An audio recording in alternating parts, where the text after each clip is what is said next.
ಎಷ್ಟೋ ಜನ ಮದುವೆ ಅಂದರೆ ಭ್ರಮೆಯಲ್ಲಿ ಬದುಕ್ತಿರ್ತಾರೆ. ಲೈಕ್ ಮದುವೆ ಆದಮೇಲೆ ನಮ್ಮ ಲೈಫ್ ಹೀಗಿರುತ್ತೆ, ನಾವು ಹಾಗೆ ಬದುಕ್ಬೋದು, ಹಿಂಗಿರ್ಬೋದು ಅಂತ ಅಂದ್ಕೊಳ್ತಾರೆ. ಆ ಥರ ಅಂದ್ಕೊಳ್ಳೋ ತಪ್ಪಲ್ಲ. ಆದರೆ ಆಫ್ಟರ್ ದ ಮ್ಯಾರೇಜ್ ಏನಾಗುತ್ತೆ, ಕೆಲವೊಂದು ಸಲ ನಾವು ಏನು ಸಿಚುವೇಶನ್ಗಳು ಬರುತ್ತಲ್ಲ ಅದನ್ನು ಆ ಥರ ಹೋಗಬೇಕಾಗತ್ತೆ. ನೀವು ಮದುವೆ ಆದಮೇಲೆ ಯಾವತ್ತೂ ಈ ಥರ ಯೋಚನೆ ಮಾಡಬೇಡಿ. ಯಾವ ಥರ ಅಂಥೇಳಿ ಇಲ್ಲಿ ಜಸ್ಟ್ 4 ಪಾಯಿಂಟ್ನ ಶೇರ್ ಮಾಡ್ತೀನಿ. ವಿಡಿಯೋನ ಕೊನೆ ತನಕ ನೋಡಿ. ಆ್ಯಂಡ್ ಈ ವಿಡಿಯೋ ಬಗ್ಗೆ ನಿಮ್ಮ ಅನಿಸಿಕೆನ ಕಮೆಂಟ್ ಮಾಡೋದನ್ನು ಮರಿಬೇಡಿ. ಪ್ರತಿಯೊಬ್ಬರು ಕೂಡ ಎಲ್ಲ ವಿಡಿಯೋ ನೋಡ್ತಿದ್ದೀರಾ, ಕಮೆಂಟ್ ಮಾಡಿದ್ರೆ ಎಲ್ಲೋ ಒಂದು ಕಡೆ ನಿಮ್ಮ ಜೊತೆ ನಾನು ಡಿಸ್ಕಸ್ ಮಾಡಿದಾಗತ್ತೆ. ಫಸ್ಟ್ ಪಾಯಿಂಟ್ ನೋಡೋಣ. ನಾನು ಅಂದ್ಕೊಂಡ ಥರ ಎಲ್ಲ ನಡೆಯುತ್ತೆ ಆಫ್ಟರ್ ದ ಮ್ಯಾರೇಜ್. ಹುಡುಗ ಇರ್ಬೋದು, ಹುಡುಗಿ ಇರ್ಬೋದು, ನಾನು ಅಂದ್ಕೊಂಡಿದ್ದ ಥರನೇ ನಡೆದೋಗುತ್ತೆ ಅನ್ಕೊಂಬೇಡಿ.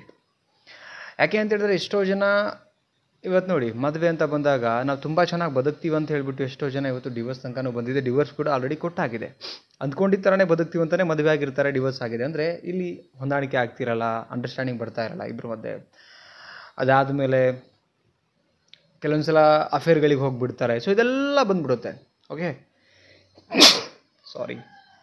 ಸೊ ಅಂದ್ಕೊಂಡಿದ್ದ ಥರನೇ ನಾವು ಬದುಕ್ಬಿಡ್ತೀವಿ, ಹಾಗೆ ಇದ್ಬಿಡ್ತೀವಿ. ಸೊ ಆ ಥರದ್ದೊಂದು ಥಾಟಲ್ಲಿ ಇರಬೇಡಿ. ಸೊ ಏನು ಬರುತ್ತೆ ಅದನ್ನು ಫೇಸ್ ಮಾಡ್ತೀನಿ ಅಂತ ಒಂದು ಮೆಂಟಾಲಿಟಿ ಇರಬೇಕಾಗತ್ತೆ ನಮಗೆ. ಈವನ್ ಕೆಲವೊಂದು ಸಲ ಪ್ರಾಬ್ಲಮ್ ಆಗ್ಬಿಡುತ್ತೆ ಫ್ಯಾಮಿಲಿ ಮಧ್ಯೆ, ಗಂಡ ಹೆಂಡತಿ ಮಧ್ಯೆ ಪ್ರಾಬ್ಲಮ್ ಆಗುತ್ತೆ, ಅತ್ತೆ ಮಾವ ಈ ಥರದ್ದು ಏನೋ ಒಂದು ಫ್ಯಾಮಿಲಿ ಅಂದಮೇಲೆ ಎಲ್ಲ ಒಂದೇ ಸಮ ಜನ ಇರೋಲ್ಲ, ವ್ಯಕ್ತಿತ್ವಗಳು ಬೇರೆ ಇರುತ್ತೆ, ಥಾಟ್ ಪ್ರೊಸೆಸ್ ಬೇರೆ ಇರೋದ್ರಿಂದ.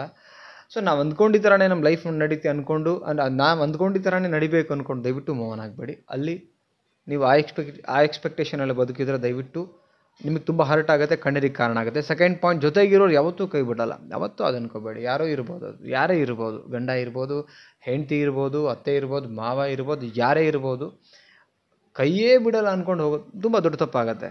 ಎಲ್ಲಿ ಕೂಡಿರ್ಬೇಕು. ಆ್ಯಕ್ಚುಲಿ ನಾನು ಅದೇ ಬಯಸ್ತೀನಿ, ಎಲ್ಲ ಚೆನ್ನಾಗಿರ್ಬೇಕು. ಬಟ್ ಕೆಲವೊಂದು ನೀವೆಲ್ಲ ನೋಡಿರ್ತೀರ, ಏನಂತ ಹೇಳಿದ್ರೆ ಸಂಬಂಧಿಕರೇ ಜೊತೆಗಿರ್ತಕ್ಕಂಥ ಕೆಲವೊಂದು ಗಂಡು ಮಕ್ಕಳೇ ಹೆಂಡ್ತಿಯರನ್ನ ಬಿಟ್ಬಿಟ್ಟು ಹೋಗಿದ್ದಾರೆ, ಹೆಂಡ್ತಿಯರೇ ಗಂಡು ಮಕ್ಕಳು ಬಿಟ್ಟು ಹೋಗಿದ್ದಾರೆ. ಕರೆಕ್ಟ್. ಸೊ ಇಲ್ಲಿ ಯಾರೂ ನಮ್ಮ ಜೊತೆಗೆ ಶಾಶ್ವತವಾಗಿರ್ತಾರೆ ಅಂತ ಅಂದ್ಕೊಂಡು ಬದುಕಬೇಡಿ. ಏನು ಸಿಚುವೇಶನ್ ಬರುತ್ತಲ್ಲ ಅದನ್ನು ಫೇಸ್ ಮಾಡೋದೇ ಈ ಲೈಫ್. ಆ್ಯಕ್ಚುಲಿ ಚೆನ್ನಾಗಿರ್ತಾರೆ ಅದನ್ನು ಫೇಸ್ ಮಾಡಿ, ಚೆನ್ನಾಗಿದ್ದಾಗ ಏನು ಫೀಲ್ ಮಾಡ್ತೀರಿ ಅದನ್ನು ಫೇಸ್ ಮಾಡಿ. ಆ್ಯಂಡ್ ಏನು ಬಿಟ್ಟು ಹೋಗಿರ್ತಾರೆ ಅಥವಾ ಕೆಟ್ಟು ಹೋಗಿರುತ್ತೆ ಪರಿಸ್ಥಿತಿ ಅದನ್ನು ಫೇಸ್ ಮಾಡಿ. ಹಾಗೇ ಜೊತೆಗೆ ಇದ್ದು ಬಿಡ್ತಾರೆ ಅಂದ್ಕೊಂಡು ನೀವು ಭ್ರಮೆನಲ್ಲೂ ಕೂಡ ಬದುಕೂಡ್ದು. ಇದು ಸೆಕೆಂಡ್ ಪಾಯಿಂಟ್. ಬಿಕಾಸ್ ವಾಸ್ತವತೆ ಎಲ್ಲನೂ ಕೂಡ ಪ್ರಾಕ್ಟಿಕಲಿ ನೋಡಿದ್ದೀರಾ, ಆ ಒಂದು ಕಾರಣಕ್ಕೆ ಹೇಳ್ತಾ ಇದ್ದೀನಿ. ಥರ್ಡ್ ಪಾಯಿಂಟಿಗೆ ಹೋಗೋಣ. ಸಹಾಯಕ್ಕೆ ಯಾರೋ ಬರ್ತಾರೆ. ಇದು ತುಂಬ ಜನರ ಮೈಂಡಲ್ಲಿದೆ. ನಮ್ಗೆ ಯಾರೋ ಒಂದು ಕಷ್ಟ ಆಗಿದ್ದ ತಕ್ಷಣ ನೆಂಟರು ಬಂದುಬಿಡ್ತಾರೆ, ಜೊತೆಗಿರೋರು ಬಂದುಬಿಡ್ತಾರೆ, ಅವರು ಬಂದುಬಿಡ್ತಾರೆ, ಇವರು ಬಂದುಬಿಡ್ತಾರೆ. ಸಹಾಯಕ್ಕೆ ಯಾರೂ ಬರೋಲ್ಲ. ಸಪೋಸ್ ಬಂದರೆ ಖುಷಿ, ಬೋನಸ್ ಅಂತ ಅಂದ್ಕೊಳ್ಳಿ, ಖುಷಿ ಪಡಿ ಅಷ್ಟೇ. ಸಪೋಸ್ ಯಾರಾದರೂ ಬಂದರೆ ಅಕ್ಕಪಕ್ಕದವರು, ಒಳ್ಳೇದು ಅನ್ಕೋಬೇಕು. ನಿಮ್ಮ ಜೊತೆಗಿರ್ತಕ್ಕಂಥ ಸಮ್ಟೈಮ್ಸ್ ಗಂಡನೇ ಸಹಾಯ ಮಾಡಲ್ಲ, ಹೆಂಡ್ತಿನೇ ಸಹಾಯ ಮಾಡ್ತಿರಲ್ಲ, ಅಪ್ಪ ಅಮ್ಮನೇ ಸಹಾಯ ಎಲ್ಲ ಥರದ ಫ್ಯಾಮಿಲಿಗಳಿದೆ ಇಲ್ಲಿ ಇವತ್ತು. ಸಪೋಸ್ ಆ್ಯಕ್ಚುಲಿ ಎಲ್ಲ ಒಬ್ರಿಗೊಬ್ರು ಸಹಾಯ ಮಾಡ್ಕೊಂಡಿರ್ಬೇಕು. ಏನಕ್ಕೆ ಅಂತ ಹೇಳಿದ್ರೆ ನಾವೆಷ್ಟೇ ಏನೇ ಇದ್ರೂ ಇಲ್ಲಿ ಸಮಾಜದಲ್ಲಿ ಬದುಕ್ತಾ ಇರೋದ್ರಿಂದ ಒಬ್ರಿಗೊಬ್ರು ಆಗಬೇಕು. ಇದುವೇ ವಾಸ್ತವತೆ. ಬಟ್ ಎಷ್ಟೋ ಜನ ಸ್ವಾರ್ಥದಿಂದ ಯೋಚನೆ ಮಾಡ್ತಾರೆ, ಕೆಟ್ಟ ರೀತಿಯಿಂದ ಯೋಚನೆ ಮಾಡ್ತಾರೆ. ಸೊ ಒಬ್ರಿಗೊಬ್ರಿಗೆ ಆಗ್ತಿರಲ್ಲ. ಸೊ ಆ ಥರದ ಬದುಕೇ ಇಲ್ಲ. ಆ್ಯಕ್ಚುಲಿ ಹಂಗೆ ಆಗಲೇಬಾರ್ದು. ಬಟ್ ನೀವು ಯಾವುದು ಥಿಂಕ್ ಮಾಡಬೇಡಿ, ಯಾರೋ ಸಹಾಯಕ್ಕೆ ಬಂದುಬಿಡ್ತಾರೆ, ಸಹಾಯ ಮಾಡ್ತಾರೆ, ನಾವು ಚೆನ್ನಾಗಾಗ್ಬಿಡ್ತೀವಿ ಅಂದ್ಕೊಬೇಡಿ. ನಿಮ್ಮ ಮೇಲೆ ಡಿಪೆಂಡ್ ಆಗಿ ಆ್ಯಂಡ್ ನಿಮ್ಮ ದುಡಿಮೆ ಮೇಲೆ, ನಿಮ್ಮ ಥಾಟ್ ಪ್ರೊಸೆಸ್ ಮೇಲೆ, ನಿಮ್ಮ ಫ್ಯಾಮಿಲಿ ಬಗ್ಗೆ, ನಿಮ್ಮ ಬಗ್ಗೆ ನೀವು ಯೋಚನೆ ಮಾಡ್ಕೊಂಡು ಬದುಕ್ತಾ ಹೋಗಿ. ಯಾರೋ ಬರಲ್ಲ ಸಹಾಯಕ್ಕೆ, ಬಂದರೆ ಅದನ್ನು ಖುಷಿಯಿಂದ ಅಷ್ಟೇ ಥ್ಯಾಂಕ್ ಯು ಅಂತ ಹೇಳ್ಬಿಟ್ಟು ಮೂವ್ ಆನ್ ಆಗಿ ಅಷ್ಟೇ. ಓಕೆ, ಜಾಸ್ತಿ ಅದ್ರ ಬಗ್ಗೆ ಎಕ್ಸ್ಪೆಕ್ಟೇಷನ್ ಇಟ್ಕೊಬೇಡಿ. ಇದೆಲ್ಲ ಬಿಡಬೇಕಾಗತ್ತೆ. ಯಾರೋ ಬರ್ತಾರೆ ಮಾಡ್ತಾರೆ. ನೆಕ್ಸ್ಟ್ ಪಾಯಿಂಟ್ ಹೋಗೋಣ. ಸಾಂತ್ವನ ಅಂದರೆ ಧೈರ್ಯ ತುಂಬ್ತಾರೆ ಯಾರೋ. ಪ್ರತಿದಿನ ಕೂಡ ಈಗ ನೀವೆಲ್ಲ ಒಂದು ಕಡೆ ಯಾವುದೋ ಪ್ರಾಬ್ಲಮ್ ಅಂತೂ ಕುಗ್ಬಿಟ್ಟಿದ್ದೀರಾ, ನೊಂದ್ಬಿಟ್ಟಿದ್ದೀರಾ, ಯಾರೋ ಹೊರ್ಗಿನ ವ್ಯಕ್ತಿ ಬಂದು ಧೈರ್ಯ ಕೊಡ್ತಾರೆ, ಅಥವಾ ಗಂಡ ಧೈರ್ಯ ಕೊಡ್ತಾರೆ, ಹೆಂಡತಿ ಧೈರ್ಯ ಕೊಡ್ತಾರೆ. ಕೊಟ್ಟರೆ ಒಳ್ಳೆಯದಲ್ಲ. ಸಪೋಸ್ ಕೊಡದೆ ಹೋದರೆ ಅಥವಾ ಕೊಡ್ತೀವಂತ ಯಾರೂ ಅಗ್ರಿಮೆಂಟು ಕೂಡ ಮಾಡಿಲ್ಲ, ರೈಟ್. ಇಲ್ಲಿ ಸ್ವಾರ್ಥದ ಪ್ರಪಂಚದಲ್ಲಿ ನಾವು ಬದುಕ್ತಾ ಇರೋದ್ರಿಂದ ಅದನ್ನು ಎಕ್ಸ್ಪೆಕ್ಟು ಮಾಡಕೂಡ್ದು. ನಾವು ಧೈರ್ಯ ತಂದುಕೊಳ್ಳೋದನ್ನು ರೂಢಿ ಮಾಡ್ಕೋ. ಬಿಕಾಸ್ ನನ್ನ ಲೈಫ್ ಇದು, ಆ ಥರ ಥಿಂಕ್ ಮಾಡಬೇಕು. ನನ್ನ ಲೈಫ್ ಇದು, ಈ ಬದುಕಲ್ಲಿ ನಾನೇ ಧೈರ್ಯ ತಂದುಕೊಳ್ಬೇಕು. ಯಾರು ಇರ್ತಾರೆ ನಮ್ಮ ಜೊತೆಗೆ ಜೀವನ ಪೂರ್ತಿ? ಯಾರೂ ಇರೋಕ್ಕೆ ಸಾಧ್ಯ ಇಲ್ಲ. ನಾವು ಧೈರ್ಯ ತಂದುಕೊಂಡಿಲ್ಲ ಅಂತ ಹೇಳಿದ್ರೆ ಬದುಕೋದು ಕಷ್ಟ ಆಗುತ್ತೆ, ರೈಟ್. ಸೊ ಆ ಕಾರಣಕ್ಕೆ ಈ 4 ಪಾಯಿಂಟನ್ನು ನೀವು ಗಮನದಲ್ಲಿ ಇಟ್ಕೊಳ್ಳಿ. ಆ ಎಕ್ಸ್ಪೆಕ್ಟೇಷನ್ ಇಟ್ಕೊಳ್ಳೇಬೇಡಿ. ಏನು ನಾನು ಅಂದ್ಕೊಂಡಿದ್ದ ಥರ ನಡೆದೋಗುತ್ತೆ ಅಂತ ಎಕ್ಸ್ಪೆಕ್ಟೇಷನ್ಲಿ ಇರಬೇಡಿ ಆಫ್ಟರ್ ದ ಮ್ಯಾರೇಜ್. ಜೊತೆಗಿರೋರು ಯಾವತ್ತೂ ನನ್ನನ್ನು ಕೈ ಬಿಡಲ್ಲ ಅಂದ್ಕೊಂಡು ಹೋಗಬೇಡಿ. ಓಕೆ, ಕೈ ಬಿಟ್ಟು ಹೋಗ್ಬೋದು, ಮೋಸ ಮಾಡ್ಬೋದು, ಏನೇ ಮಾಡ್ಬೋದು. ಆವತ್ತಿನ ಕ್ಷಣಕ್ಕೆ ಚೆನ್ನಾಗಿದ್ದು ಮಾತ್ರಕ್ಕೆ ಇನ್ಯಾವತ್ತೂ ಹಾಗೆ ಇದ್ಬಿಡ್ತಾರೆ, ಹಂಗೂ ಇರಬೇಡಿ. ಇದ್ದರೆ ಒಳ್ಳೆಯದು, ಹಾಗೆ ಇರಬೇಕು.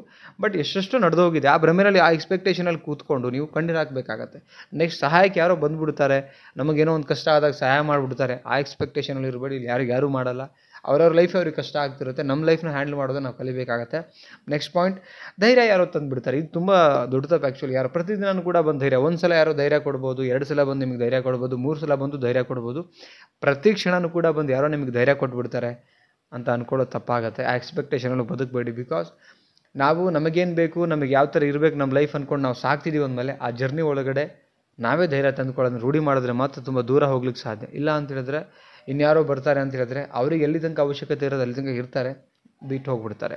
ಸೊ ನಿಮಗೆ ಬೇಕು ನಿಮ್ಮ ಲೈಫ್ ಅಂದರೆ ನೀವು ಧೈರ್ಯ ತಂದುಕೊಳ್ಳಿ, ಮುಂದೆ ಮೂವ್ ಆನ್ ಆಗಿ.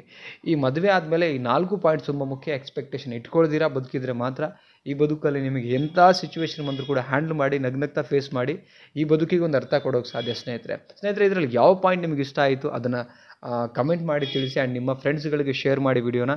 ಚಾನಲ್ಗೆ ಹೊಸಬ್ರಾಗಿದ್ದರೆ ದಯವಿಟ್ಟು ಸಬ್ಸ್ಕ್ರೈಬ್ ಮಾಡಿ ಸಪೋರ್ಟ್ ಮಾಡಿ ಅಂತ ಹೇಳ್ತಾ ಮತ್ತೊಂದು ಟಾಪಿಕಲ್ಲಿ ಸಿಗ್ತೀನಿ. ನಮಸ್ತೆ.